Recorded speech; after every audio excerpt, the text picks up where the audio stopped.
Davao is a city in the island of Mindanao, Philippines.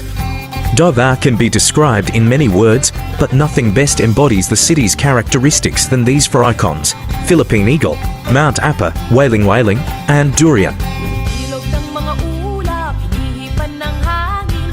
Uni ng mga ibon, naglalakbay sa himpapawid. Kay sarap